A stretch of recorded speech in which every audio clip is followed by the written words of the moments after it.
Então, gente, nós vamos começar a mesa, assim mesmo, sem microfone, e a partir do momento que o microfone chegar, a gente também dá continuidade, certo? Todos me ouvem? Quem está na frente, quem está no fundo? Tá bom assim? Que bom. Bom dia a todos, obrigada pela presença. É muito bom estar aqui hoje falando sobre um tema tão importante, embora há pouco pesquisado ainda na Universidade Federal da Bahia, sobre a ascensão chinesa e sua relação com a América do Sul. E bom também retornar esse formato presencial depois de tanto tempo, do período pandêmico, fazendo nossas atividades acadêmicas, científicas em isolamento social. Então é muito bom ter de volta esse novo formato, esse formato presencial de divulgação científica. Quero agradecer à comissão organizadora do Congresso por ter, de fato, proporcionado esse evento tão importante todos os anos para a gente. A comissão de suporte também, a monitora Paula, por estar aqui acompanhando a gente hoje. E, sem mais delongas, eu quero fazer alguns convites. Essa mesa ela participa de um conjunto de atividades sobre a relação entre a China e a América do Sul. Ontem nós fizemos uma mesa sobre a presença da China na América do Sul, a partir de suas relações com Chile, Colômbia, Bolívia e Peru. Hoje pela tarde apresentaremos no PAF 3, sala 105, a partir das 14h30, os nossos videoposters, resultantes também dessas pesquisas sobre relação China-América do Sul. E no dia 17/3, sexta-feira, neste mesmo auditório e horário, haverá uma mesa sobre os desafios da China, de Mao Tse a Xi Jinping, composta pelos professores Renildo Souza, Elza Crachete, Jorge Almeida e por Andréia Bonfim.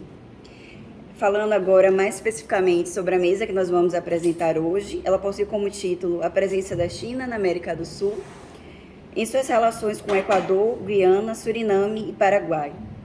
A pesquisa faz parte do esforço coletivo do Grupo de Pesquisa Processos de Hegemonia e Contra-Hegemonia de aprofundar o estudo da emergência da China na atualidade. É coordenada pelo professor Jorge Almeida, que está aqui presente, e seus objetivos específicos são identificar as relações entre a China e os países mencionados nos últimos 15 anos, assim como a exportação de capitais na forma de investimentos diretos e financiamento de bancos chineses, investigar as relações diplomáticas entre a China e estes países, tanto de modo bilateral como em fóruns internacionais multilaterais, realizar uma análise comparativa sobre a presença da China nestes países e verificar se é possível identificar preferências políticas e ideológicas ou relações bilaterais e multilaterais puramente pragmáticas da parte de cada um desses países. Identificar da parte da China se predomina uma lógica pragmática, político-ideológica ou interesses geopolíticos mais abrangentes. Investigar em que medida as relações que estes países têm com os Estados Unidos influenciam as suas relações com a República Popular da China. Por fim, analisar se o conjunto de relações que vem se realizando contribui para um desenvolvimento independente destes países ou se reforçam elementos de dependência econômica ou política. Conforme o projeto geral da pesquisa, desenvolvido pelo professor Jorge Almeida, a justificativa do estudo se ancora na ascensão da China à condição de segunda potência econômica mundial, especialmente durante o governo Trump, com o acirramento dos conflitos com os Estados Unidos e a geração de turbulências no cenário econômico e político internacional. Desde a realização de reformas econômicas em 1978, a China caminha em passos largos em direção à economia capitalista, sendo possível observar o avanço da propriedade privada, a constituição de um mercado de trabalho liberalizado e integração da economia mundial já orientado pelo mercado e aceitando oficialmente o livre-cambismo da OMC, Organização Mundial do Comércio, de acordo com a análise também compartilhada pelo professor Renildo Souza. Hoje, a China já tem o maior PIB industrial, é o maior exportador e segundo maior importador de mercadorias do mundo. Amplia a exportação de capitais, possui grande parcela da dívida dos Estados Unidos, disputa a vanguarda da inovação científica e tecnológica da chamada Indústria 4.0, compra terras em outros países e desenvolve projetos de expansão geopolítica, como a nova Rota da Seda. A potência asiática expande sua influência e penetra na África e América Latina, construindo também alianças estratégicas com a Rússia, países do Oceano Pacífico e Oriente Médio. A aproximação com a China se aprofunda, principalmente após a ameaça dos Estados Unidos, a Síria, onde a Rússia tem base militar. Outro fator relevante a ser mencionado, em 2006, é a criação do BRICS, Grupo de Cooperação Econômica, que tem a participação de Brasil, Rússia, Índia, China e África do Sul, e do novo Banco de Desenvolvimento, também conhecido como Banco do BRICS, criado em 2016. Assim, a China expande sua atuação na América Latina, sendo um grande parceiro comercial que exporta mais produtos industrializados, complexos, de maior valor de venda, importando matérias-primas, tornando-se nos últimos 25 anos o principal parceiro comercial bilateral com o Brasil e primeiro e segundo de outros países da América Latina e Caribe, região que só perde para a Ásia enquanto destino de investimentos. Em 1998, as empresas chinesas já tinham presença em 24 países latino-americanos, não só realizando transações comerciais de exportação e importação de mercadorias, mas também através da exportação de capitais e estreitamento das relações econômicas e diplomáticas. O comércio cresce consideravelmente em 2000, devido à demanda chinesa por bens primários e matéria-prima e também após a entrada da China na OMC em 2012. Em 2004, houve o encontro China-CELAC, Comunidade de Estados Latino-Americanos e Caribenhos, na época composta por 33 países. Em seu discurso, Xi Jinping anunciou a estratégia chinesa, que chamou de Esquema de Cooperação 136. O número 1 significa um só plano abrangente, desenvolvido pelos dois lados, China e CELAC. O número 2 se refere aos três motores, comércio, investimentos e financiamentos, e o número 6 seriam as 6 áreas prioritárias: energia e recursos naturais, construção de infraestrutura, agricultura, manufatura, inovação científica e tecnológica e tecnologias da informação. Na ocasião, a China apresentou uma previsão de ampliação do comércio anual bilateral para 500 bilhões em 10 anos, em um aumento de seu estoque de investimentos na região a 250 bilhões na década seguinte. Naturalmente, a República Popular da China é hoje o segundo parceiro comercial da América Latina e o primeiro da América do Sul. Quanto à diplomacia, a China afirma respeitar as escolhas políticas internas de cada país como base para suas relações econômicas e políticas e o princípio de uma só China, rejeitando qualquer hipótese de reconhecimento de Taiwan como Estado. Reafirma seus princípios gerais de coexistência pacífica com base no quinteto, formado por confiança política mútua, ganhos econômicos compartilhados, intercâmbio e aprendizado cultural mútuo, colaboração estreita nos assuntos internacionais, fomento mútuo e cooperação integral e relações bilaterais. Para além de seu discurso de respeito e benefício mútuo, de fortalecimento das relações Sul-Sul, o padrão das mercadorias comercializadas é o mesmo daquele existente com os países tradicionalmente centrais do capitalismo, ou seja, baseado principalmente na exportação de produtos industrializados e importação de bens primários. Para continuar expandindo sua influência nesta região, a China tem procurado também avançar em suas relações políticas e diplomáticas. Além da fundação do Fórum China-CELAC, a China também ingressou no Banco Interamericano de Desenvolvimento e passou a ser observador da Organização dos Estados Americanos e consultora do Mercosul. É nesse contexto que a pesquisa se insere de ascensão chinesa, e esses são os dados presentes no projeto geral da pesquisa. Vou agora então apresentar os integrantes da pesquisa aqui presentes.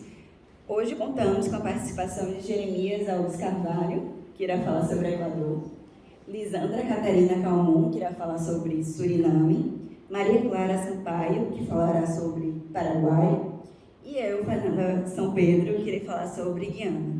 Todos nós somos discentes de Ciências Sociais da UFBA e integrantes do grupo de pesquisa Processos de Hegemonia e Contra-Hegemonia. Por fim, preciso evidenciar que a pesquisa ainda está em andamento, de modo que ainda estamos em fase de realização de acréscimos. O que vocês estão vendo é um projeto em curso. Obrigada pela atenção e passo a fala para Maria Clara. Bom dia, meu nome é Maria Clara. Como Fernanda disse, eu faço graduação em Ciências Sociais aqui na UFBA e faço parte do grupo de pesquisa Processo de Hegemonia e Contra-Hegemonia, sob orientação do professor Jorge Almeida. Dentro do grupo de pesquisa, existem várias linhas que pesquisam diferentes áreas. Eu faço parte de uma equipe de pesquisa referente às relações econômicas e diplomáticas da China com países da América do Sul, sendo o objetivo do meu plano de trabalho estudar as relações econômicas e diplomáticas entre China e Paraguai. Entrei no grupo em 2022.2 e, nessa perspectiva, apresentarei os dados recolhidos e conhecimentos adquiridos até o momento. Relações diplomáticas. A relação diplomática entre a China e Paraguai é muito... Acho que você está apertando em algum lugar. Algum lugar você está apertando. Acho que não. A relação diplomática entre China e Paraguai é muito complexa. O Paraguai é o único país da América Latina que mantém relações diplomáticas oficiais com Taiwan, reconhecendo-a como um Estado independente. O processo de reconhecimento de Taiwan pelo Paraguai começou em 1957, quando os dois países estabeleceram relações diplomáticas.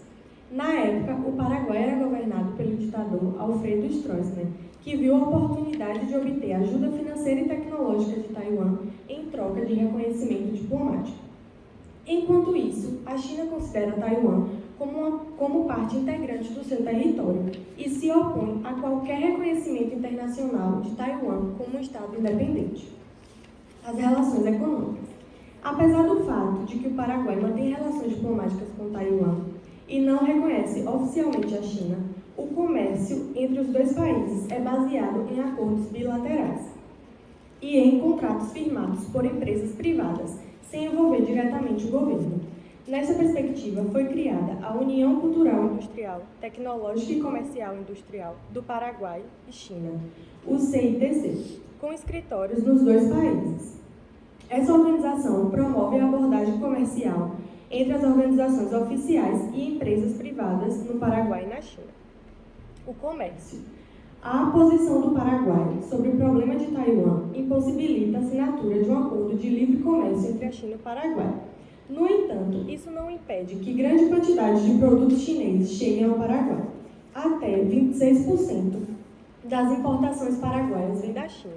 Isso acontece porque o sistema jurídico paraguai favorece muito o movimento de capitais e, com ele, importa de qualquer lugar do mundo. Segundo o Serviço de Comércio Exterior do Banco Central do Paraguai, em 2017, o déficit comercial com a China atingiu 17,4%, equivalente a 13,4 bilhões de dólares.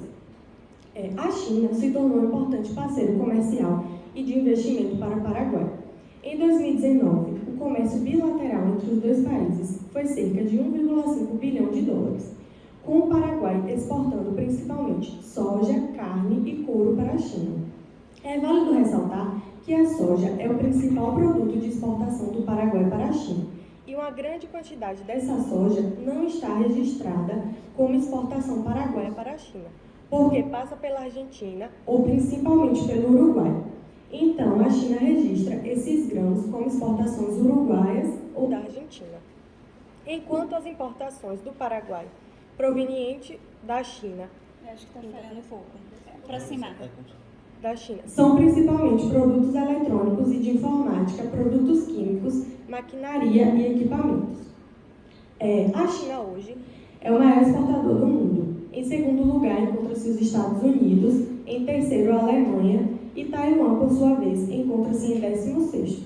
Já nas importações, os Estados Unidos lidera, em segundo, a China e em terceiro, a Alemanha. Taiwan encontra-se em 19º. Em relação a investimentos, a China é um grande investidor em outros países, principalmente por meio do investimento direto estrangeiro. Em 2019, a China era o maior investidor estrangeiro do mundo, atrás apenas dos Estados Unidos e do Japão. Taiwan também é um investidor significativo em outros países, embora em menor escala que a China e Estados Unidos. Em 2019, Taiwan era o 15º maior investidor estrangeiro do mundo. Em 2020, o estoque de investimentos diretos da China no Paraguai foi cerca de 145 bilhões ou milhões de dólares, de acordo com o Banco Central do Paraguai. A maior parte desses investimentos está concentrada no setor de energia, incluindo projetos de construção de usinas hidrelétricas e termoelétricas. As empresas que atuam nessa área no Paraguai, as empresas chinesas que atuam nessa área no Paraguai são a Sinohydro, a CTG e a Sinopec.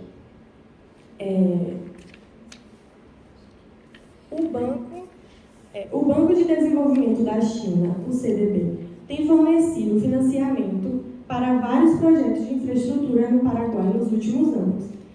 Em 2019, ele concedeu um empréstimo de 500 milhões de dólares para o Paraguai na construção de uma usina hidrelétrica e uma linha de transmissão de energia. Além disso, empresas chinesas como a Huawei e a ZTE estão operando no Paraguai. Com relação ao comércio do Paraguai com Taiwan, é relativamente pequeno em comparação com o comércio do Paraguai e China, pois em 2019 o comércio bilateral entre Paraguai e Taiwan totalizou cerca de 150 milhões de dólares. Taiwan exporta principalmente produtos eletrônicos, equipamentos de informática, produtos químicos e maquinaria para o Paraguai, enquanto o Paraguai exporta principalmente soja, carne e couro para Taiwan. Em 2017, os dois países assinaram um acordo de livre comércio que eliminou tarifas sobre produtos como frutas, carnes e produtos químicos. Empresas de Taiwan têm investido no Paraguai em áreas como tecnologia de informação, agricultura, energia renovável e manufatura. Em 2015, a empresa taiwanesa Foxconn investiu 50 milhões para estabelecer uma fábrica no Paraguai para produzir produtos eletrônicos. Taiwan também oferece bolsas de estudo para estudantes paraguaios estudar em universidades taiwanesas. Além disso, há um centro cultural taiwanês em Assunção que oferece cursos de língua chinesa e promove eventos culturais. O que pode mudar com as eleições que vão ocorrer no Paraguai, agora em 30 de abril. Essas eleições têm um grande peso, porque desde que houve um acordo de aproximação da China, do Paraguai, com o Taiwan, esse acordo vem se sustentando. A eleição atual conta com o candidato a presidente, Efraim Alegre, do Partido Liberal Radical Autêntico, que tem apoio do ex-presidente Fernando Lula. Ele deseja romper com Taiwan e abrir as relações diplomáticas oficiais com a China. De acordo com ele, essas mudanças podem melhorar a relação econômica com a China e também destravar várias dificuldades e problemas entre o Paraguai e o Mercosul. Já o candidato governista Santiago Pena, do Partido Colorado, é contrário a isso e apoia a continuação do reconhecimento de Taiwan. Estamos no meio da pesquisa, mas observamos até agora que o reconhecimento de Taiwan pela China não interfere na relação comercial do Paraguai com a China, onde a China exporta principalmente produtos eletrônicos e de informática, produtos químicos, maquinarias e equipamentos para o Paraguai, e o Paraguai exporta produtos primários, como a soja, a carne e o couro para a China. Obrigada, Maria Clara, pela sua fala e contribuição na pesquisa.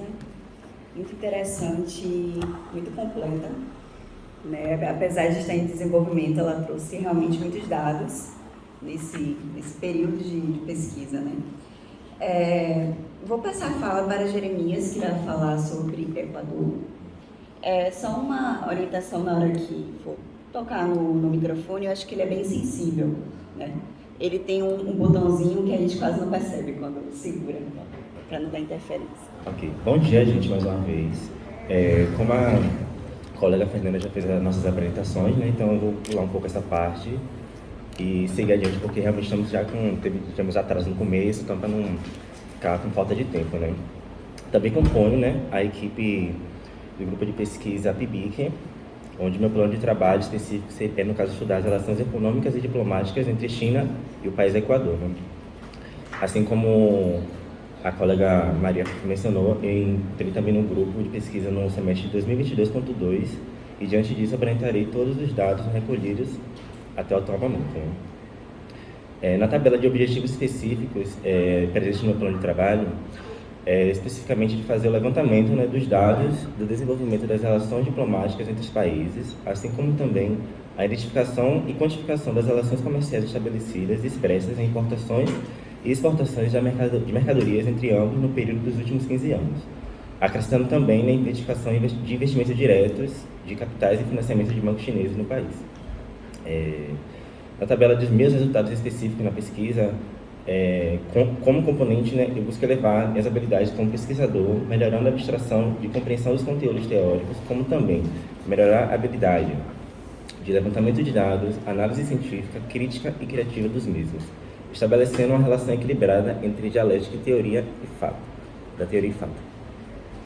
Dentro dos meus resultados específicos também, né, almejo melhorar a capacidade de produção de relatórios científicos e a capacidade de expor minhas ideias oralmente, assim como as dos autores estudados no referencial teórico. Passando agora para a história do meu país, que é o Equador. O território conhecido como Equador, né, atualmente já era habitado tem mais ou menos 3.000 anos antes de Cristo, conforme dados arqueológicos obtidos na pesquisa, né, sendo apenas a partir do século XV, com a ascensão do Império Inca, que foram constituídos um dos impérios mais fortes e conhecidos na América Andina, se tornando então o maior império a dominar aquela região. Contudo, devido a tal região ser rica em recursos naturais, tornou-se, abro aspas, vítima da colonização, vindo a ser colônia espanhola a partir do século XVI, provocando também o fim do grande Império Inca, porém, até os dias atuais, a influência dessa civilização é muito presente na cultura do país. Referente aos processos de independência do país, os primeiros movimentos começaram a partir do século XIX, com forte apoio militar fornecido por líderes da região conhecida como Grão Colômbia, sendo este Simão Bolívar e Antônio José Sucre. Oficialmente, o Equador conquistou sua independência política em 1830, porém ainda sofre de uma forte dependência econômica, sendo também porque, após conquistar sua independência, ocorreram diversas sequelas de instabilidades políticas, econômicas, culturais e sociais, sendo causas posteriores de regimes militares, golpes e também uma guerra civil, no ano após 1830. Né? Referente agora à situação atual do Equador, como ele se encontra, né? Adiantaria alguns dados recentes, né? Para contextualizar, também referente ao país. A capital do Equador é Quito, e ambos os nomes são de influência do idioma espanhol, devido à forte presença hispânica no país, no período da colonização, possuindo atualmente uma extensão territorial de 257.217 km², a população local de mais de 17.888.454 habitantes, com a densidade demográfica de mais ou menos 72 habitantes por km². O país possui atualmente um IDH, que é o Índice de Desenvolvimento Humano, de 0,695, considerado alto nível.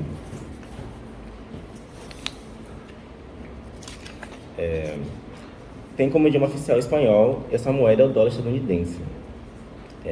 O PIB bruto, né, o PIB, que é o Produto Interno Bruto do país, em 2022 estava em 52,60 bilhões de dólares, que é baseado principalmente na importação de petróleo bruto e também o refinado. E também o PIB per capita em 2022 estava em 3.150 dólares anuais. Passando para as relações econômicas e diplomáticas entre a China e o Equador, dados encontrados na Embaixada da República Popular da China na República do Equador constam informações e dados importantes para serem coletados e expressarem na dinâmica da relação entre China e Equador. O atual embaixador da China no Equador é o Shen Guoyou, que publicou a nota de esclarecimento após ocupar o cargo na embaixada chinesa, localizada no Equador, né, detalhando como estariam as relações entre ambos os países, informando que a partir de 1980 foram estabelecidas relações diplomáticas entre os países, porém, devido à divisão de China em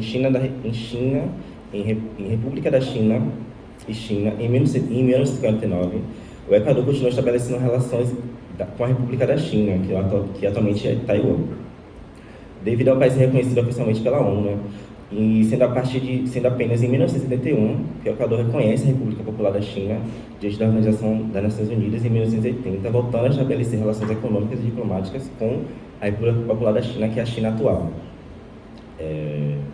O embaixador afirma na nota, né, abro aspas, após o estabelecimento dessas relações, houve um desenvolvimento em ritmo acelerado das relações bilaterais entre China e Equador, refletindo em uma consolidação permanente da confiança política mútua, na promoção aprofundada da cooperação em vários campos, no estreito intercâmbio cultural e na coordenação e cooperação em assuntos internacionais. Fecho aspas. Nos últimos anos, as relações econômicas e comerciais entre China e Equador alcançaram grande desenvolvimento, impulsionados pelos grandes 14 acordos e memorandos bilaterais assinados durante a visita do ex-presidente Rafael Vicente Correa à China em novembro de 2007. Passando para dados agora referentes às exportações entre China e Equador, referente à economia do Equador, as principais exportações são petróleo bruto, bananas, crustáceos, peixes processados, flores e flores cortadas, né? Sendo o maior parceiro comercial atualmente dos Estados Unidos. E logo em seguida, em segundo lugar, a China, exportando também, em terceiro lugar, vem o Panamá, quarto, Rússia e quinto, o Chile. Referente a importações, o Equador, como eu já mencionei anteriormente, a principal renda, né, do Equador é justamente essa importação, é baseada na importação de petróleo refinado, também como óleo de alcatrão de carvão, equipamentos de radiodifusão, medicamentos embalados e carros, sendo os principais parceiros, mais uma vez, dos Estados Unidos em primeiro lugar, seguido de China, e dessa vez em terceiro lugar, Colômbia, quarto, Peru e quinto, o Brasil. Porém, recentemente, em janeiro de 2023, o atual presidente equatoriano, Guilherme Lasso, ele aprovou e assinou um acordo de livre comércio com a China, estimando-se um aumento de $1 bilhão em exportações. Segundo o presidente, abro aspas, os produtos equatorianos terão acesso preferencial ao maior mercado do mundo, publicado assim na revista Valor Econômico. Ou seja, fazendo um parênteses, então, como eu mencionei, que os Estados Unidos estão nesse top 1 em relações de exportação e importação, porém, devido a esse acordo de livre comércio, que foi estabelecido no começo desse ano, talvez no final da nossa pesquisa, referente a essas relações entre Equador e China, esses dados vão mudar. E possivelmente, estima-se que a China ultrapasse os Estados Unidos nesse tópico, nesse ramo. Passando para os investimentos chineses, até meados do ano de 2019, mais de 20 empresas chinesas investiram no Equador com um montante de mais de $2,2 bilhões, dedicado a múltiplos campos, como exploração de petróleo, construção de infraestrutura, telecomunicações, agricultura e pesca, contribuindo com mais de $56 milhões para obras de infraestrutura, como pontes, ferrovias, viadutos, etc., desde o ano de 1980, quando eles começaram a estabelecer relações diplomáticas e econômicas. Quando os dois países estabeleceram com essas contribuições financeiras, o lado chinês realizou 21 programas que, segundo a embaixada chinesa, seriam para o desenvolvimento econômico do Equador, né? Estimando-se que as relações econômicas e comerciais bilaterais entre China e o Equador serão cada vez mais estreitas e sólidas graças aos esforços conjuntos dos dois governos.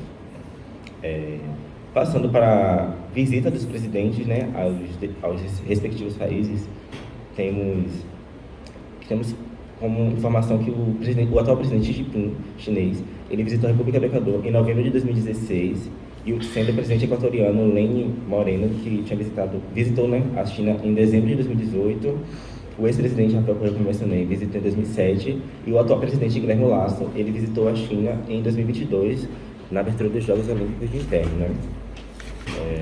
E todas essas visitas resultaram em fortalecimento das relações bilaterais entre os países, promovendo uma, abro aspas, cooperação, fecho aspas, pretendida. Concluindo a minha fala, concluo que, segundo as informações citadas, conto novamente que são de caráter sumário, introdutório e de início de pesquisa. Porém, temos como objetivo avançar e especificar de como realmente se dão as relações entre os países, se o que consta na embaixada sobre, abro aspas, cooperação, fecho aspas, e desenvolvimento mútuo é uma verdade ou uma falácia, e levanto esse questionamento devido ao nosso referencial teórico ser a teoria marxista da dependência, como também os conceitos de imperialismo e globalização presentes no autor Vladimir Lenin na obra Imperialismo, a etapa superior do capitalismo, justamente criticar a relação de, abro aspas, cooperação, do termo cooperação, pregada por países economicamente hegemônicos. Concluo minha fala assim. Obrigada, Jeremias, pela fala. Muito interessante o esforço de contextualização dos dados, né, de trazer essa comparação de uma perspectiva histórica e também da situação atual e das relações entre Equador e China. Passo agora a fala para Lisandra, que irá falar sobre as relações entre China e Suriname. Olá, bom dia. Todos conseguem me ouvir bem? Como ela já mencionou, eu sou Lisandra Catarina. Eu vou começar a falar sobre o Suriname. Eu faço parte também do grupo de pesquisa, sou voluntária não do PIC, e a ideia da pesquisa é trabalhar as relações diplomáticas e econômicas do Suriname com a China. Bom, começando, o Suriname O Suriname ele é um país bem pequenininho, que teve sua independência em 1975. A China foi um dos países, um dos primeiros países, no caso, que em 1976 aceitaram, no caso, em sentido internacional, essa independência do Suriname. E daí, em 1977, eles já começaram essa junção diplomática. A China, com suas relações no Suriname, a sua embaixada em Paramaribo surgiu em 1977, já a embaixada do Suriname na China foi instalada em 1998, e de acordo com o levantamento preliminar, não se tem muito detalhamento sobre as trajetórias das relações ao longo dos anos, apesar da retórica oficial da China apontar para um caráter sólido e cooperativo, como constitutivo dessas relações. É importante destacar que a China foi, ao longo desse tempo, fortificando essas relações, apesar de não ser o maior ou o principal importador e exportador com o Suriname. As relações bilaterais, elas vêm se reforçando nos últimos anos. Em 2018, por exemplo, o ministro chinês das Relações Exteriores da época, o Yang Win, afirmou disposição do país asiático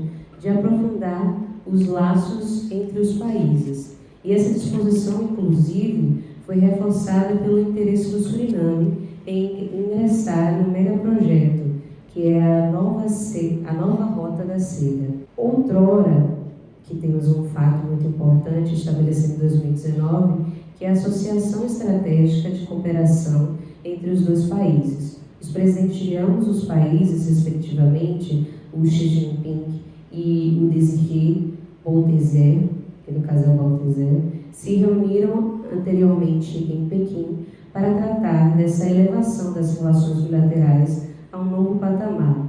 E a infraestrutura, a construção civil, a agricultura, a pesca, a comunicação, a energia, além de explorar novos campos, como, por exemplo, turismo, energia renovável, economia oceânica. Esses acordos de cooperação constituintes da Associação de Estratégicas são indicativos tendências de um aprofundamento nas relações bilaterais entre a China e o Suriname, especialmente pela questão da entrada de alguns países da América do Sul Latina no BRI, dentro de uma proposta de desenvolvimento regional coordenada entre esses países, da LAC e a China.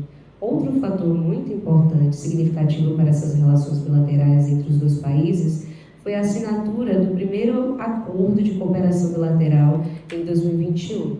Esse acordo envolve um projeto de cooperação agrícola na região da Saramacca, que será apoiado pelo governo chinês e pelo Ministério de Agricultura, Pecuária e Pesca do Suriname, contando com um investimento de 10,5 milhões. Este projeto contempla experimentos em engenharia e produção agrícola e treinamento aos agricultores do Suriname, bem como orientação técnica nos locais de produção.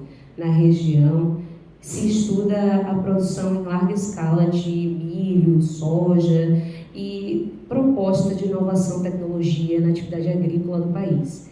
Em 2022, a China promoveu uma ajuda financeira ao Suriname, estimada entre $50 mil, muito dinheiro, gente, destinados à recuperação dos distritos interioranos do país que foram afetados por inundações severas. De acordo com o ministro das Relações Exteriores da China, o Yang Win, a ajuda é importante para estreitar os laços diplomáticos entre os dois países e a colaboração mútua com os países da ACL na prevenção e na resposta eficaz em desastres naturais na região e suas consequências. Bom, o Suriname ele é um país extremamente pequeno, 90% do país é mata fechada, assim, é um país que tem cerca de 613 mil pessoas tipo, muito menor, caberia várias e várias Salvadores dentro do Suriname. Por essa questão, é um país em que as relações exteriores se veem mais no Caribe. Ele tem uma relação forte com o Brasil também, além da China, mas ele exporta muito para a Suíça.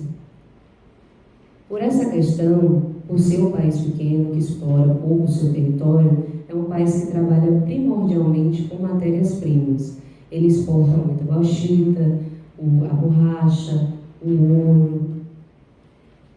E é importante destacar que os investimentos do Suriname, no caso da China com o Suriname, eles não têm um grande impacto, diferente do apurado em outros países da América do Sul, como o Chile, a Colômbia, a Bolívia, o Brasil, a Argentina. Isso se deve, segundo hipóteses preliminares ainda em avaliação, a questões macroeconômicas do país, principalmente em relação à avaliação de riscos e outras variáveis ligadas às condições favoráveis para que um investimento seja realizado seguramente. No caso, o Suriname, ele, por ser muito pequeno, os chineses ainda não têm a certeza de que seria um bom investimento estar lá em fomentar a economia do país, até porque vai produzir muito e não vai ter demanda, não vai ter pessoas para fazer a compra e a distribuição desse material.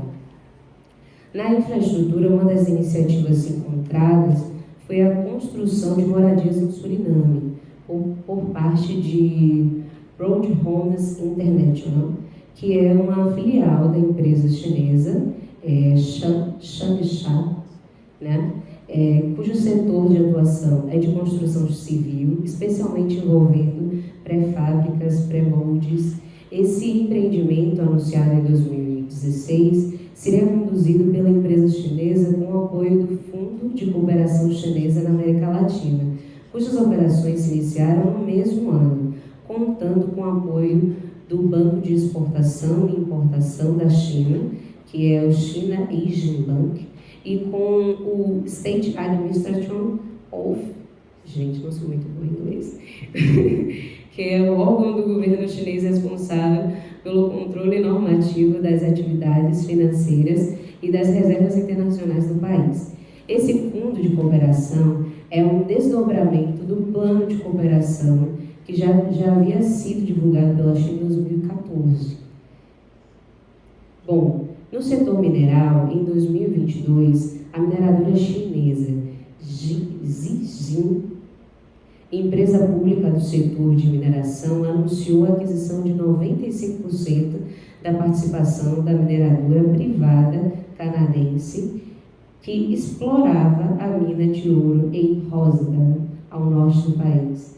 O acordo foi firmado com a transmissão da participação para a empresa chinesa por um valor de aproximadamente 405 milhões. Esse investimento contou, inclusive, com o aproveitamento do maquinário de empresas canadenses pela China. Com esse negócio, o governo do Suriname ficou com apenas 5% de participação na mina de ouro Roosevelt, dado que os 95% restantes agora eram da mineradora canadense.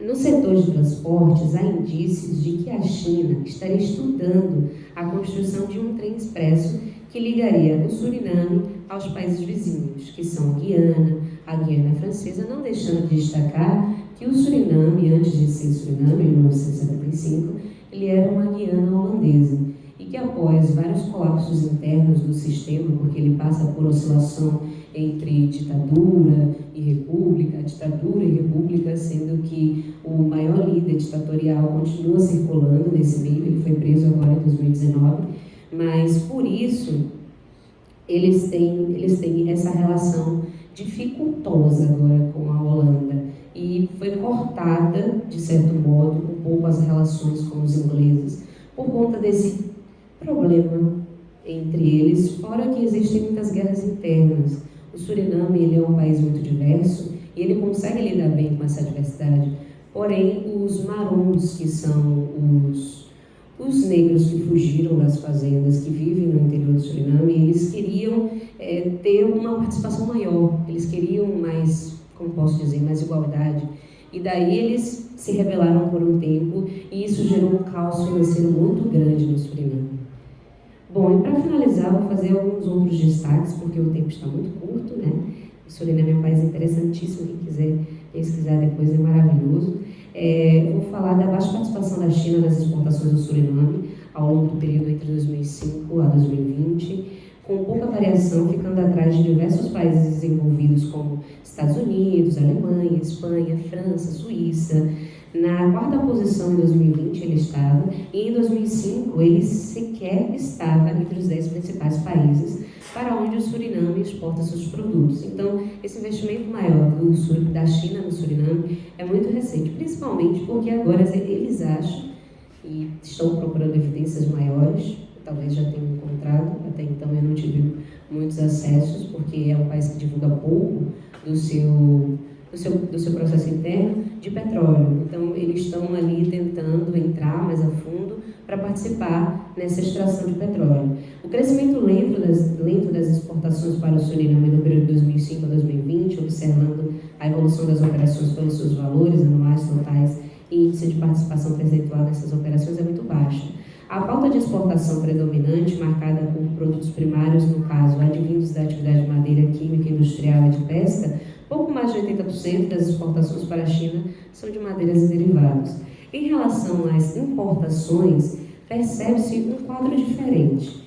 Crescimento dos valores estrambólicos, às vezes 3 vezes mais, anuais das operações para a China, no período de 2005 a 2020. E também da participação percentual do país asiático nas operações, deixou o 4º lugar no ranking dos países onde o Suriname mais importa, e em 2005 para alcançar o 2º lugar em 2020 atrás dos Estados Unidos da América. Então você está vendo que o negócio está bravo aqui. Os Estados Unidos e a China, eles têm um grau de importância para o Suriname muito significativo. Até porque existe, né? Vou contar para vocês uma observação, ainda dá tempo? Ainda dá tempo? Então, foi feito um acordo entre os ingleses que estavam aqui e os holandeses.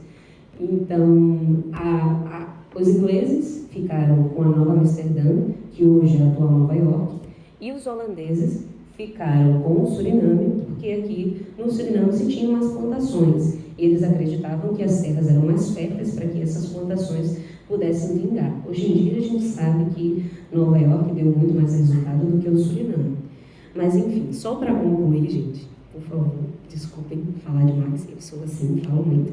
De maneira geral, observando o comércio bilateral entre o Suriname e a China, cabe apontar que há assimetrias significativas, dado que o país sul-americano mais importa do que exporta para a China e dado que o panorama das exportações são muito variáveis e as importações expressam uma certa estabilidade de crescimento.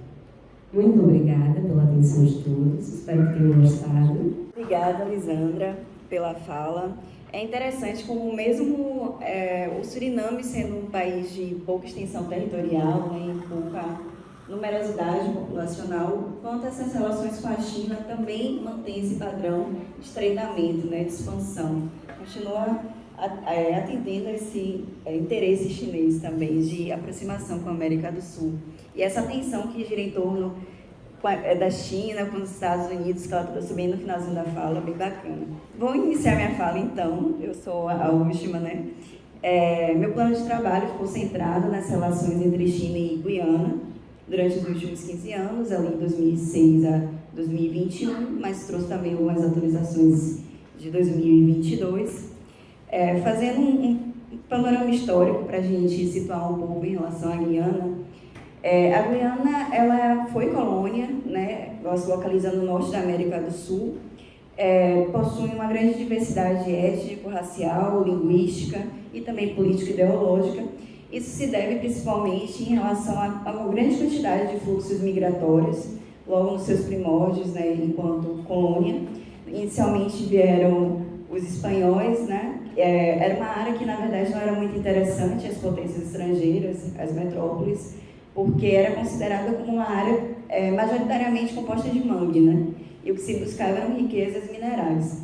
Depois de um tempo, vieram os holandeses, motivados por uma espécie de fake news colonial, né? Para quem acha que fake news é alguma coisa recente, teve uma espécie de história de que era um Eldorado, né? Eles vieram muito empolgados para a região da Guiana. Criaram um porto, logo depois deles vieram os ingleses, né? Que justamente passaram mais tempo adquirindo um monopólio do poder sobre a Guiana. Negros escravizados vindos da África para trabalhar nas lavouras de cana-de-açúcar. Era uma economia principalmente centrada na exportação do tabaco e açúcar para as metrópoles. E também, depois disso, chegaram os indianos, motivo pelo qual cerca de 43% da população da Guiana é descendente de indianos do leste. E também existe uma grande variedade linguística, né? Como eu já tinha mencionado, o inglês é a língua oficial, é o único país anglófono da América Latina, ou da América do Sul. E também tem também o crioulo, línguas ameríndias, chinês e línguas indianas, incluindo o hindustani caribenho e o dialeto do hindi. A capital da Guiana é Georgetown, a moeda é o dólar da Guiana, e o seu sistema político de governo é presidencialista, atualmente eleito presidente Irfan Ali, que também é indiano e muçulmano e faz parte do partido PPP, Partido Popular Progressista. Fazendo também, logo de início, uma comparação entre os dois países, China e Guiana, é uma diferença notável em relação à extensão territorial e populacional, também como aconteceu com o Suriname, mencionado anteriormente. A China possui a maior população do mundo, cerca de 1,4 bilhões de habitantes em 2021, enquanto a Guiana possuía apenas 804.567 em 2021, de acordo com dados publicados pela ONU. A extensão territorial também é muito menor na Guiana, com 214.969 km², enquanto na China se tem 9.596.960 km². Também em relação à economia, há uma grande diferença entre os dois países. Enquanto a China, ela atualmente é a segunda maior economia do mundo, né? E possui também um grande PIB, a China possuía 17,73 trilhões de dólares no mesmo ano, em que a Guiana possuía, em 2021, um PIB de 8 bilhões. Então, vemos aí uma grande diferença. E também em relação ao ranking de exportações e importações. A China, ela tem a liderança nas exportações e o segundo lugar nas importações, enquanto a Guiana foi o 130º lugar, a posição 130 da economia do mundo em termos de exportação e a número 154 em termos de importações, né? Também existe diferença nos índices sociais, principalmente expectativa de vida e índice de desenvolvimento humano, IDH. A China leva vantagem, possuindo IDH de 0,768 em 2021, enquanto a Guiana possuía 0,714. A expectativa de vida para os chineses é de 78,2 anos, enquanto para os guianeses é de 65,6 anos, de acordo com dados publicados também pela ONU em 2021. Aqui no que se refere às relações de exportação e importação, como é que nós podemos definir as trocas comerciais de mercadorias entre a China e a Guiana? Quanto às importações da Guiana para a China, inicialmente prevalecia a exportação de gêneros agrícolas. Atualmente, predominam as exportações de minérios da Guiana para a China. Isso se deve principalmente em razão do petróleo. Existe uma grande concentração nas exportações da Guiana, que ocupa atualmente 85,8% das suas exportações com petróleo em 2020, seguido da argila, 4,88%, da madeira em estado bruto, 4,67%, dentre outros gêneros agrícolas e minerais. Durante o período de 2006 a 2021, a China não ocupa espaço de destaque nas exportações da Guiana, sendo os Estados Unidos, Reino Unido, Canadá e, mais recentemente, Emirados Árabes, Singapura, Trinidade e Tobago, os países que costumam figurar entre as primeiras posições das quais a Guiana exporta. No período analisado, somente nos anos de 2006, 2014 e 2020, a China estava entre os 10 países que mais importavam da Guiana. Então, vemos aí que a China, pelo menos nesse ranking de países para os quais a Guiana exporta, não ocupa exatamente uma posição de destaque, né, em comparação a outras potências. Isso não significa que a presença dela não está aumentando no decorrer dos anos e essa relação comercial se estreitando.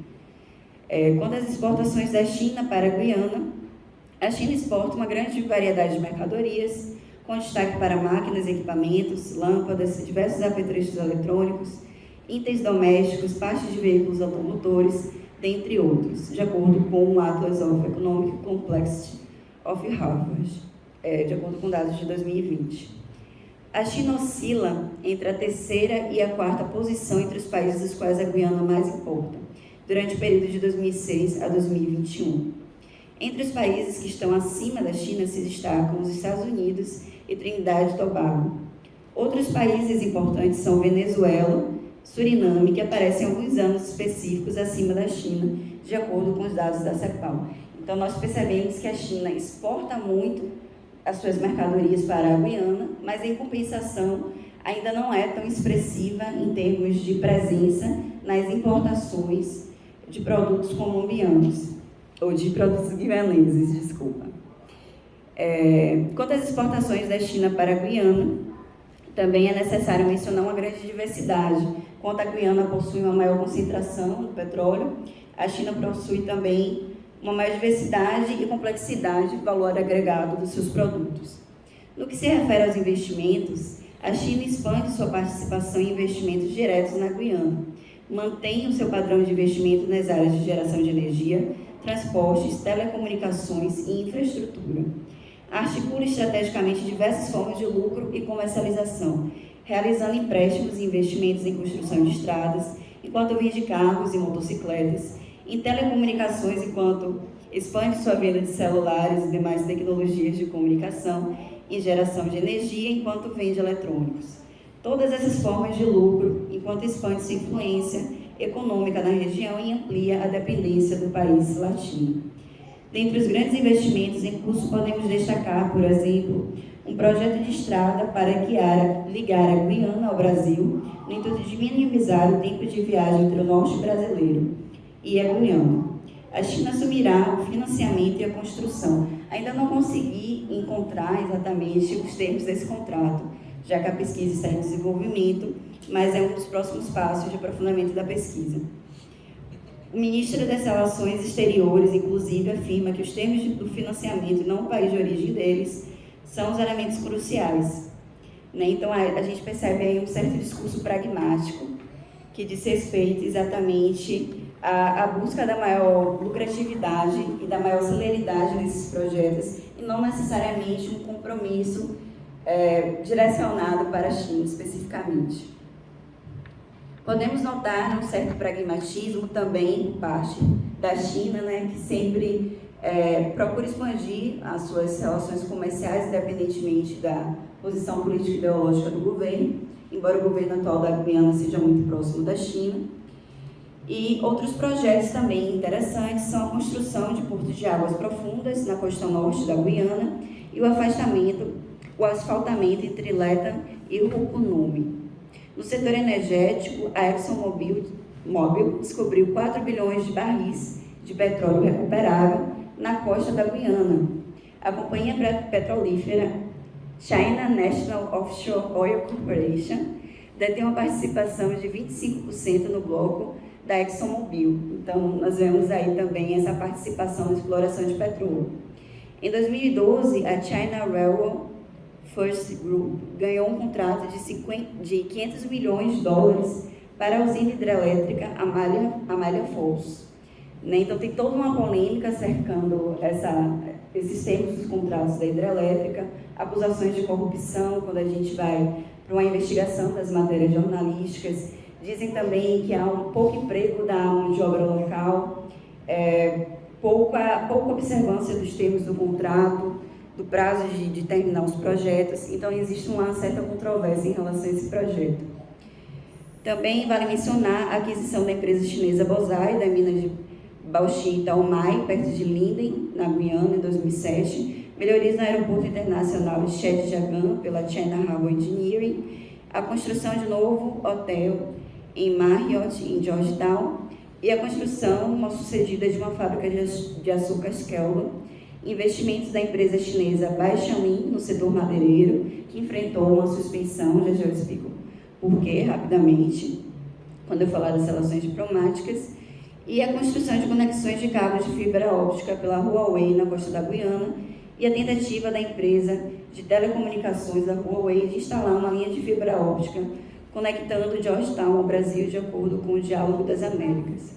Vou me estender só um pouquinho na minha fala, que também tem um pouco tempo, né, para falar sobre as relações diplomáticas entre a China e a Guiana. Houve uma visita, inclusive, do ministro das Relações Exteriores da China, Wang Yi, que assinou durante a visita diplomática acordos visando uma integração financeira entre os dois países. Os ativos guianeses de dois bancos estrangeiros, o Scotiabank, do Canadá, e o Baroda Bank, da Índia, estão atualmente à venda. Os bancos chineses são os mais prováveis compradores. Então, vemos também uma expansão da presença chinesa nesse setor financeiro. A China e a Guiana possuem uma relação diplomática de longa data, 50 anos, que se inicia em 1972. O início se deu com o PPP, o Partido Progressista do Povo, que até hoje é o mais próximo e nutre relações mais estreitas com a China, em comparação ao partido que estava no poder no mandato anterior, até 2000, né? Essa parceria para a unidade nacional, também chamada de Aliança para a Mudança. No entanto, durante esse governo da oposição, é até engraçado que os investimentos continuaram a se expandir.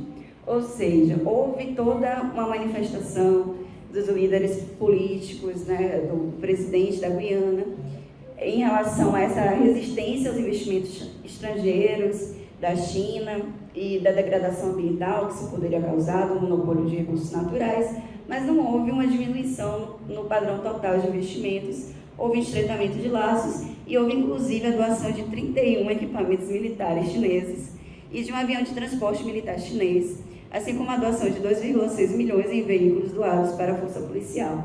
Então, às vezes, na pesquisa, a gente encontra uma informação oficial, né? E quando a gente parte para análise crítica, às vezes a gente encontra alguns pontos contraditórios.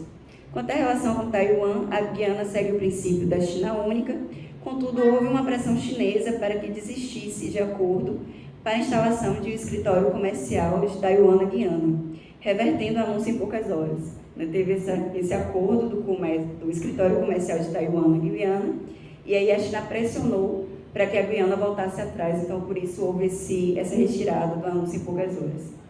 É isso, agradeço a atenção, já me estendi um pouco.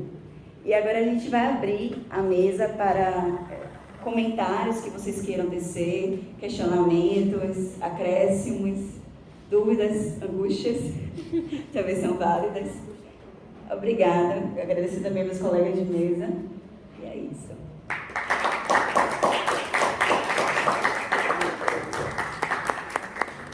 Alguém quer fazer algum comentário, algum acréscimo? O professor quer acrescentar alguma coisa? É uma pergunta apenas. Qual a contrapartida que a China exige para os empréstimos? Assim, os Estados Unidos emprestaram dinheiro para o mundo todo com a contrapartida de domínio, né? de hegemonia, né? Ou seja, a Rússia, a China empresta também dentro da mesma lógica ou é uma outra lógica? Obrigada pela pergunta. Eu vou adiantar um pouquinho minha opinião e aí, se vocês quiserem acrescentar, certo? Tem uma questão da China, porque eles falam, geralmente os países latinos, que a China é menos burocrática, mais rápida nesses projetos e que oferece melhores condições, né, de construção. Eu entendi que sua pergunta foi mais qual a vantagem que a China oferece para que seja tão requisitada, né, para vencer os contratos. A contrapartida que a China exige?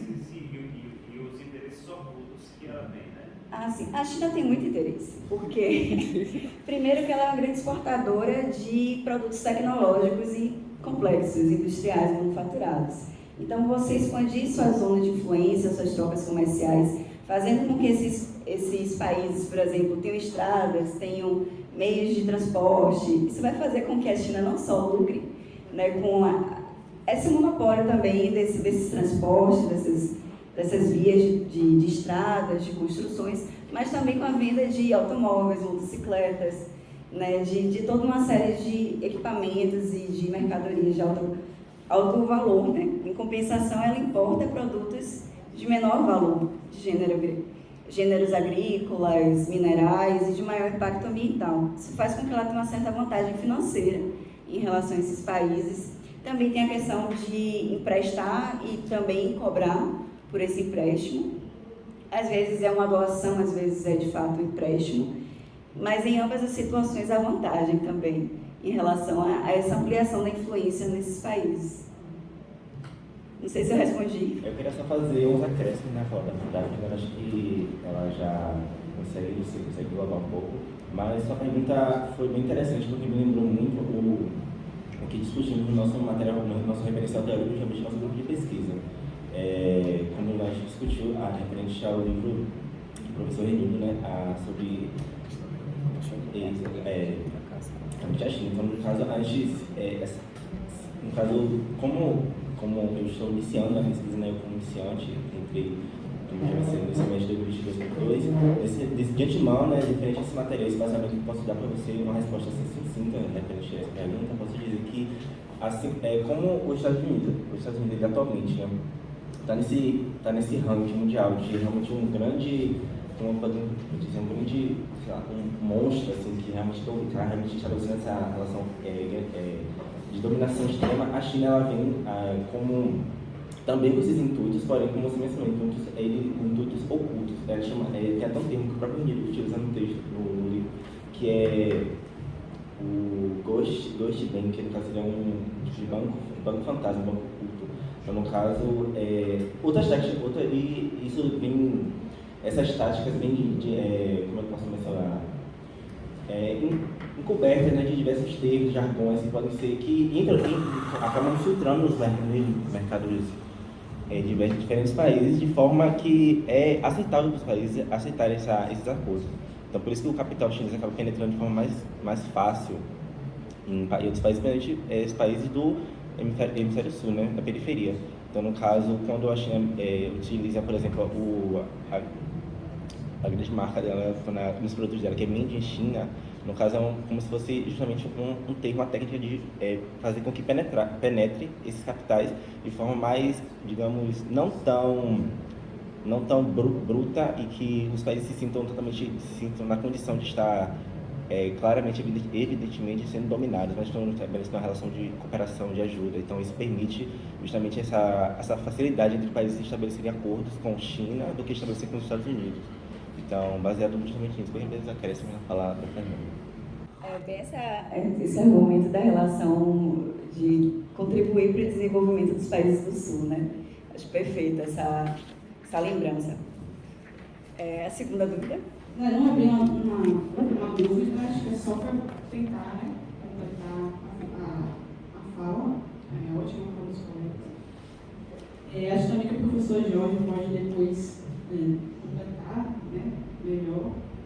Mas a pergunta do colega é muito interessante, de fato, porque a China vem com esse discurso do ganha-ganha, né? Nas suas relações bilaterais, regionais. É muito marcante esse discurso do ganha-ganha.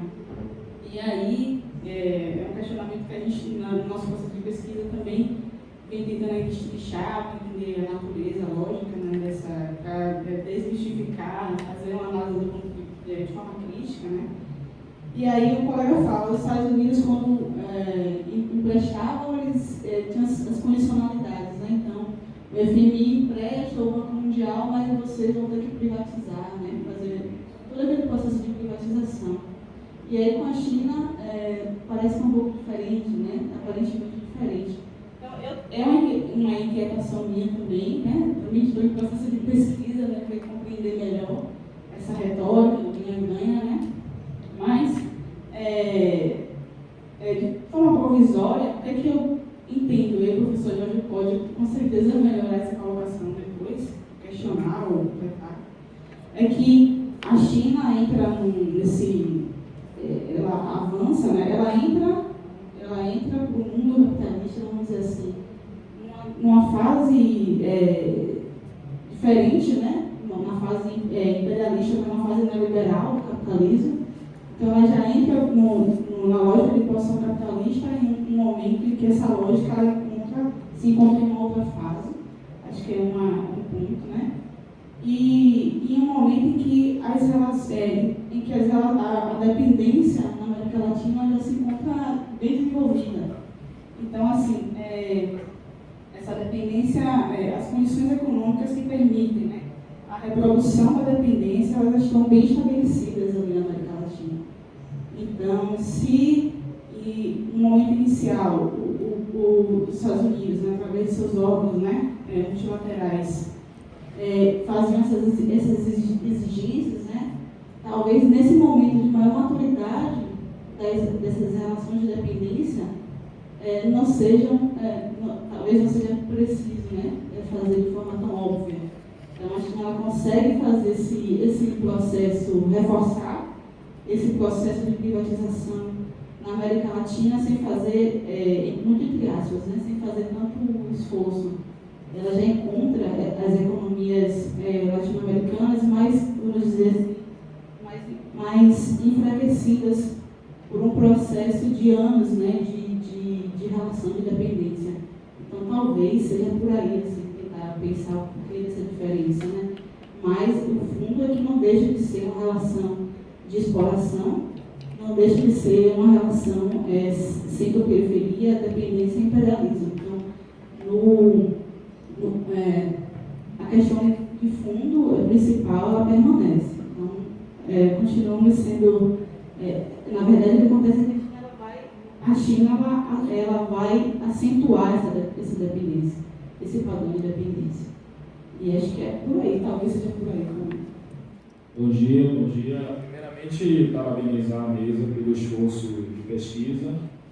Enfim, eu queria só complementar a pergunta que o colega fez, que eu acho muito importante, e depois eu quero saber algumas coisas de vocês, de geral e também no caso específico de cada um. Sobre as contrapartidas, na verdade, esses investimentos, empréstimos, financiamentos que a China promove, na verdade, eles estão acoplados à política interna, à política externa que ela estabelece com esses países. Então, eles não entram com investimento ou financiamento em empréstimo sem condições prévias. Então, eles fazem uma série de acordos, uma série de tratativas para que o ambiente institucional, o ambiente econômico desses países, nos quais as empresas chinesas irão desenvolver seus projetos, seja um ambiente extremamente favorável.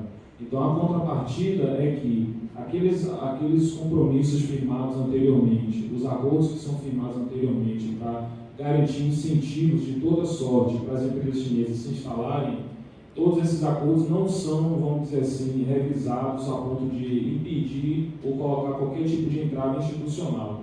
Então, a contrapartida é que o Estado, o país que está recebendo determinada empresa ou determinado empréstimo, ele tenha não só condições, no caso dos empréstimos, de pagar, mas no caso dos investimentos, ele tenha um ambiente institucional, um ambiente econômico favorável para que essas empresas consigam operar e consigam lucrar. Por que eu digo isso? Porque a China, como a colega André falou, nesse processo das reformas, dessa reorientação, a economia dela, principalmente as grandes empresas, as grandes construtoras, os bancos, precisam lucrar para sobreviver. Então, é uma questão de sobrevivência das empresas, esse processo de internacionalização que a gente vê, várias empresas na América Latina, na Ásia também, depende disso. Então, a contrapartida deles é que os governos não criem barreiras institucionais ou dificultem a entrada dessas empresas, não criem um marco regulatório muito pesado,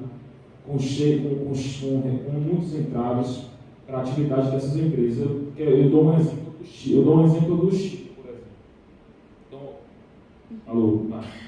Eu dou um exemplo do Chile. A BID ganhou recentemente uma licitação para explorar lítio e, inclusive, o novo governo agora estava querendo rever esse contrato, esse projeto.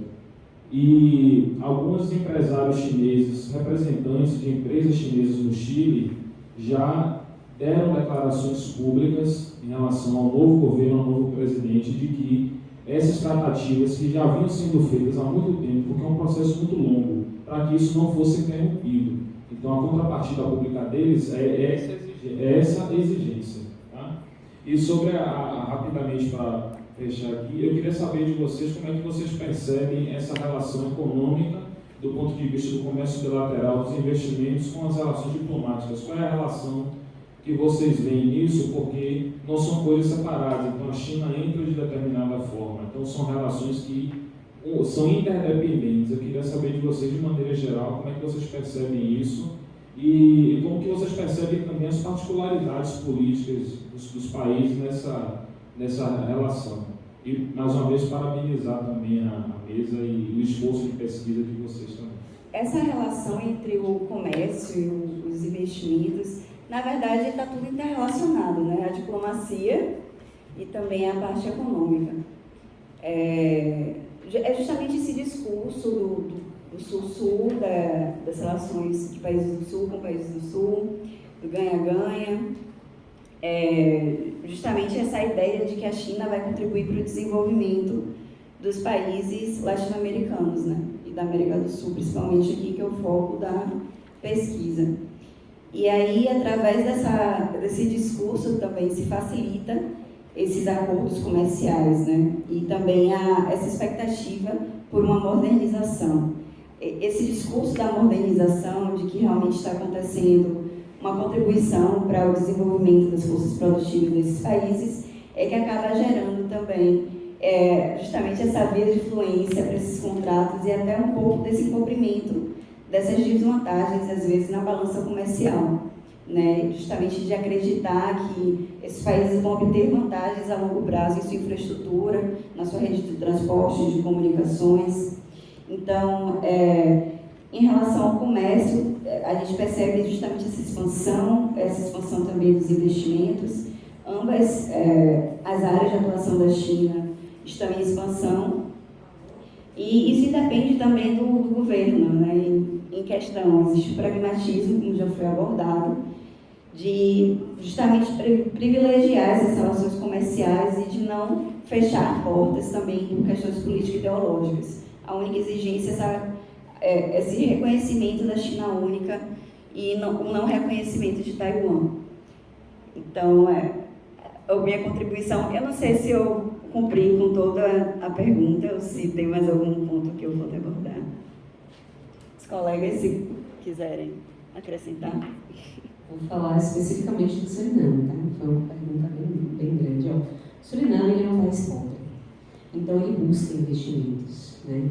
Ele busca investimentos o tempo inteiro. E a China, ela traz, como a Fernanda já falou, como o Bruno já falou, como qualquer pessoa que inicia uma pesquisa, ela traz essa ideia do ganha-ganha e ela traz esse projeto de investimentos, mas, claro, com um objetivo único de lucrar, que ninguém é burro, né? Se você vai investir em alguma coisa, ela tem que te dar um retorno, isso em qualquer área da vida. Daí, existe dentro do país uma discórdia entre a invasão da China, da gente que enxerga como invasão, porque a China vê o Suriname como uma pequena província, uma pequena aldeia, muito pequena mesmo, porque é o que ela realmente é.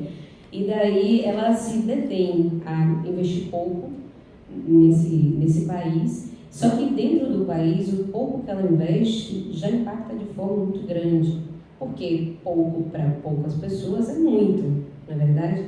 E daí, dentro do país mesmo, tem uma divergência entre você realmente aceita ou você não aceita. E alguns empresários surinameses são contrários à China no país. Outros já obtêm lucro, já obtêm vantagem e já são mais a favor. Não sei se eu respondi a sua pergunta, se eu entendi bem, mas foi mais ou menos isso. Deixar um questionamento para a gente, né? Refletir. A China, ela está construindo sua hegemonia, né? Ela constrói sua hegemonia enquanto hegemonia da classe burguesa, né? Pensando aqui no conceito de hegemonia gramsciana. Especificamente, constrói sua hegemonia através de suas classes burguesas monopolistas, né? E aí vem um questionamento, uma reflexão, né, que a mesa fala de um respeito a questões políticas, né? Do ponto de vista diplomático, a China tem essa postura, né? Diferente dos Estados Unidos, que vem com essa lógica das mudanças de regime, né? Tão conhecidas, né? E aí vem um pensamento primeiro, até que ponto, pensando nisso de forma crítica, né? Por que a China não repete esse movimento, né, que os Estados Unidos vem realizando, né, historicamente? Porque as condições econômicas elas já estão dadas, as condições econômicas favoráveis, né? Não exigem, por exemplo, não exige essa mudança. Então, nos países onde a China chega, as condições para que a lógica de funcionamento capitalista estão dadas e funcionam de forma a não necessitar dessa mudança de regime. Então, é como se, pensando na lógica burguesa, né, e de forma, uma ideia de totalidade, os Estados Unidos eles fizeram o papel como que de abrir caminhos para que a China encontrasse esses países com condições mais favoráveis para a penetração dos capitais, das participações de classes burguesas chinesas, né? E aí eu fico pensando que, à medida que a China amadurece seu modo de produção capitalista, as contradições tendem também a se aprofundar. E a questão é até quando, né, até que ponto vamos dizer assim, essa tranquilidade do ponto de vista diplomático deve perdurar, né, a partir do momento que a gente tem, a partir dos estudos marxistas, ele quer dizer que à medida que o modo de produção se amadurece, as contradições tendem a se tornar mais críticas. Então, até quando a gente pode esperar uma China mais diplomática, né? Eu acho que é isso. Já tem relatos de uso mais da força mesmo, do poder militar em alguns territórios. Então, acho que fica esse questionamento, né? Quais são os limites para essa relação diplomática mais entre aspas, né? Mais tranquila, menos bélica. Acho que é isso. Obrigada, Andréia. Bem interessante essa sua reflexão, né? Eu acho que a gente também se pergunta isso. Não tem uma resposta ainda, né? Mas a gente consegue realmente fazer esse exercício de comparar, né, ambos os países e pensar se a estratégia da China também não pode mudar daqui a algum tempo. O professor quer falar? Eu vou passar a fala, então. Primeiro, assim, essas questões mais gerais em relação à China, o processo interno da China, as contradições de classe presentes na China, das relações internacionais da China, nós vamos ver no debate de amanhã. Amanhã nós vamos ter uma mesa que especificamente aí, o Jorge já botou ali o card da mesa de amanhã, que é o objetivo justamente de fazer essa discussão mais abrangente sobre os desafios da China hoje, tanto do ponto de vista interno quanto do ponto de vista das relações internacionais, fazendo uma certa, não só comparação, mas uma visão de como se deu isso no período chamado maoísta da China, onde Mao Tse-tung era o principal líder político, e o período atual, que começou a partir do final da década de 70, e que hoje tem como principal liderança o Xi Jinping. Então, é um pouco isso que a gente queria chamar que está ainda aqui presente para comparecer aqui amanhã para a gente observar esse debate, ajudar também na divulgação. Mas, grosso modo, respondendo aí na pergunta do colega que já saiu, veja bem, o objetivo, o que a China ganha, qual é a contrapartida? É a mesma contrapartida que qualquer grande potência e suas empresas têm quando faz uma relação comercial bilateral e quando investe em outro país, que é obter lucros. É a mesma, não há nenhuma diferença nesse aspecto. É a obtenção de lucros.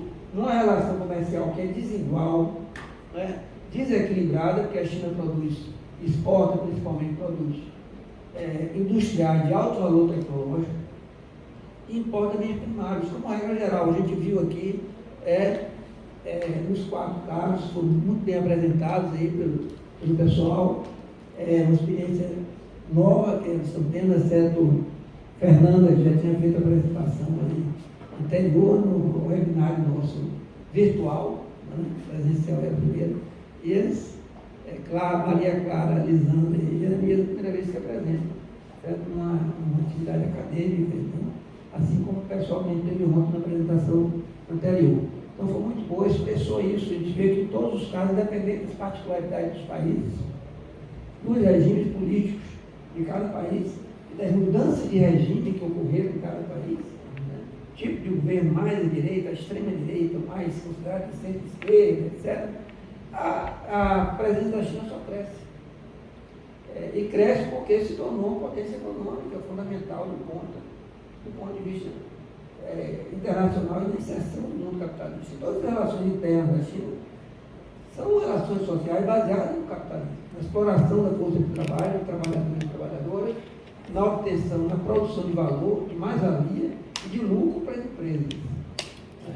E por isso que a China conseguiu, por um lado, ela conseguiu avançar do ponto de vista industrial, melhorar as condições de vida de forma mais ampla no país, por exemplo, acabou a fome já há muito tempo na China, mesmo antes dessas reformas capitalistas. A China acabou a população abaixo da linha da pobreza. Na China, você não vê mendigo na rua, não tem morador de rua. Mas a desigualdade social aumentou porque a produção de riqueza está cada vez mais concentrada na minoria da população.